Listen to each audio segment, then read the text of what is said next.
It was 3 years ago today that this last video of Caylee Anthony was recorded. And today, the prosecution rested its case against her mother, Casey Anthony. State may call their next witness. Your Honor, at this point, the state of Florida would rest. But were the witnesses and evidence presented enough to convince a jury? Plus, the defense dropped this bombshell in court. And counts 1, 2, and 3 are not just right for it, but screaming loudly and demanding judgment of acquittal. But Judge Belvin Perry did not agree. The defense's motion for judgment of acquittal as to counts 1 through 7 are hereby denied. Now, what will the defense say to save Casey Anthony, and will there ever be justice for Caylee?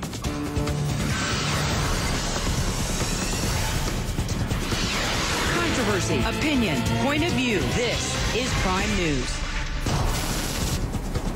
Good evening, I'm Vinnie Politan. Welcome to Prime News. We're live here in Orlando, Florida, outside the Orange County Courthouse, where today, day 19, inside that courtroom on the 23rd floor, a lot of things happened. Now, it happened pretty quickly, but it was the culmination of things going on. A lot of legal wrangling upstairs today, where the defense trying to get the case thrown out, saying there wasn't enough evidence presented by the prosecution.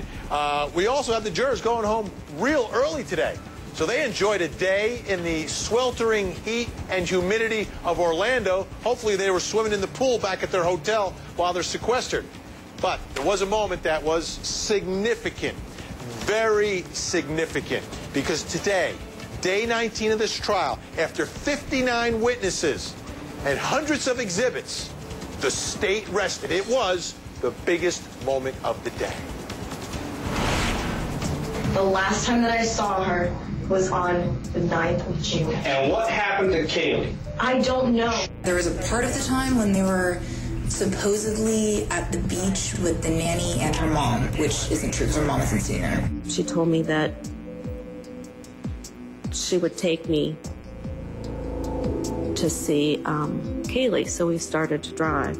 Casey started making excuses why it would not be a good idea for me to go see Caylee. They've just been looking up the last name Gonzalez or the last name Fernandez. If they looked up her entire name, they might actually find her. This stuff about Zanny, the caretaker or the nanny taking care of him, it's not the truth, because it went to the apartment complex. There's no person that ever lived there by that name. The apartment's been vacant since March. Was there ever a time when you were at Fusion with the defendant that she participated in a contest? Yes, sir. What type of contest was that? It was a hot body contest. That smell, once you smell it, you will never forget that smell. In this case, with the chloroform keyword search hit, we were able to recover a complete internet history. So we basically got a complete internet history record from unallocated space that had been deleted. Did the amount of chloroform that you found in the chromatogram surprise you? We were shocked. These bones were completely dry. They were not, no decomposition odor. There was some slight erosion on many of the bones, which would take time. Found under the leaf litter, one bone was practically buried. It's still attached because of this hair mat, which has these ingrown plant material, which is giving it a level of consistency which is holding the bones together. Do you have an opinion as to whether the duct tape was placed on Caylee Anthony before decomposition? Yes. What is that opinion? It was placed on prior to decomposition. This is a close-up photograph of duct tape that was on the front of the skull, and in the photograph you can also see the clothing remnants. It's a homicide, but I don't know the means for which that homicide occurred. Do you recognize QU? Yes, I do. What is that? Did you take that photograph? Yes, I did. Is that a fair and accurate representation of the photograph you took of the defendant on August 13th of 2009? Yes, it is. Did the defendant make her appointment? Yes, sir. Now, when she arrived, did you already have the design ready to go? No, I ended up actually drawing it that day. Bella Vita, This Italian phrase translates to beautiful life. State may call their next witness. Your Honor, at this point, the state of Florida would rest. The state rested today, and then all this after all those witnesses, all the evidence. And if you're the prosecutor right now, you have to have that jury. All right? You have to have that jury convinced. They're not allowed to deliberate with each other yet, but in their minds, you've got to have this jury thinking, my goodness, this woman is guilty. Because if you don't have them now, it's going to be a little bit more difficult after the defense case. Although, if Casey Anthony testifies, it might be a different deal. But you've got to have them now. This is your evidence. This is your case in chief. Because in a lot of cases that you try as a prosecutor, the defense puts on no evidence. So you got to put it in now. You save stuff for the rebuttal, but you got to save stuff that you don't need to prove your case. Did they prove their case, though? Joining me tonight in Orlando, the Honorable Alex Ferrer, host of the syndicated Judge Alex Show, and criminal defense attorney Meg Strickler. All right, let's start with the simple question, then we'll break it down. Did they prove the case for first-degree murder? Absolutely. They definitely established a prima facie case. Cheney Mason's motion at the end for judgment of acquittal. Prima facie? More Italian you're throwing at us here? Well, I thought of all people you'd be comfortable with it. You know that the motion for judgment of acquittal is perfunctory. I want to know if they've proven this beyond a reasonable doubt at this point. Yes, look what you have. Take out the accidental death theory because there's been no evidence of that. We're going to hear about it on the defense side. But on the state side, there's been no evidence. So what you have is, start out with, you have the body of a 3-year-old girl found dead in the woods with duct tape that is attached to her hair and fits nicely over her mouth and nose. She disappears and her mother does not call the police for 31 days, instead goes out partying and playing. There's the smell of decomposing human body in the trunk of the mother's car. The baby is found with the duct tape, which has the outline of a heart-shaped sticker, the glue of a heart-shaped sticker, which conveniently, there are heart-shaped stickers in the mother's bedroom. You have inference after inference after inference that points to a homicide connected to the mother. Now, circumstantial. Absolutely, circumstantial case, no question about it. But if you needed a live witness who said, "I saw her kill," you would have 50% of the people acquitted. Do you know what? Happen. With the all right, wait. Let me give you the question first. Sure. Sorry. No, don't apologize. Did they prove their case? I don't think they proved their case. Okay, now but tell I was me going why. to say something in response to Judge Alex. Go ahead, respond to Judge Alex. I just want to get your answer first. I don't think they proved their case because, again, as Cheney Mason did say eloquently, some of it I didn't like, but this party did say, there was no evidence given as to how the child died. Don't need it. When the child died. Don't need it. You don't need it, but let me finish. Okay, well, it is emotional. Paying back. It is an emotional discussion here.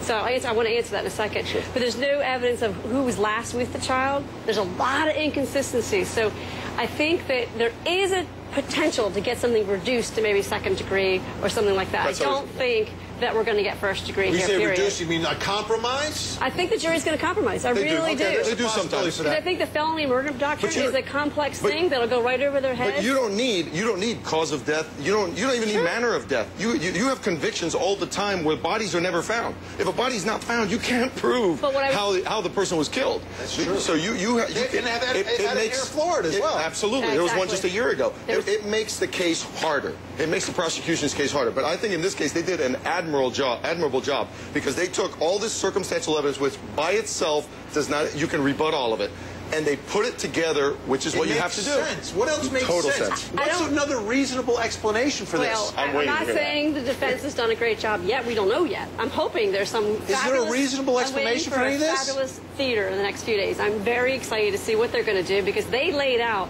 quite the opening statement. They got a lot to show here. But answer this question for me. Reasonable doubt means exactly that. I agree. A doubt based in reason.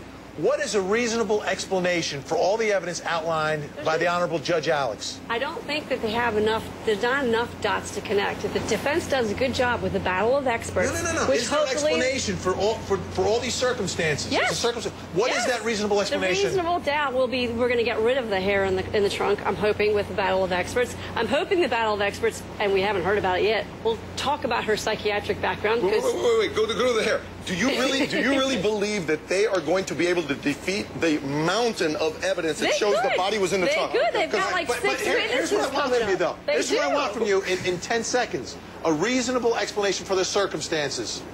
As to what happened, she died, right? Okay. That's This is a good defense. She fights the fight. Yes. Fights the fight. That's where I wanted to get to. Now, if you want to stay on top of what's happening inside the courtroom, join the thousands of others who are following me on Twitter here in Orlando at the courthouse. I'm tweeting from inside the courtroom, and the defense case begins tomorrow. That means Casey Anthony could take the stand as early as 9 a.m. tomorrow morning. Are you going to be dropping the kids off at school or at camp?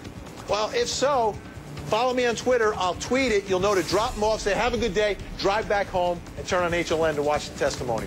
There's the address, at Vinnie Politan. Casey Anthony's defense team adds a surprise new witness at the last minute. He's a convicted kidnapper, and the defense may try to link him to George Anthony. The Anthony family's attorney responds next.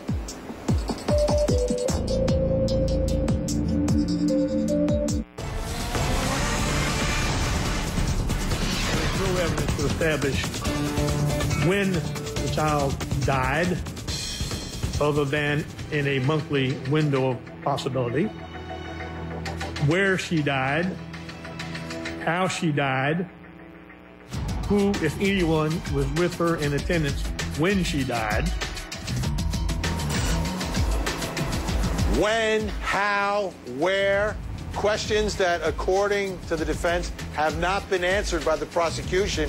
Are those huge holes in the case, and will that prevent a conviction for first-degree murder in this case? Meg Strickler and Judge Alex back with me. Meg, are those the big holes? Those are the big holes. I think you're not going to get, I really strongly think there's no death penalty here.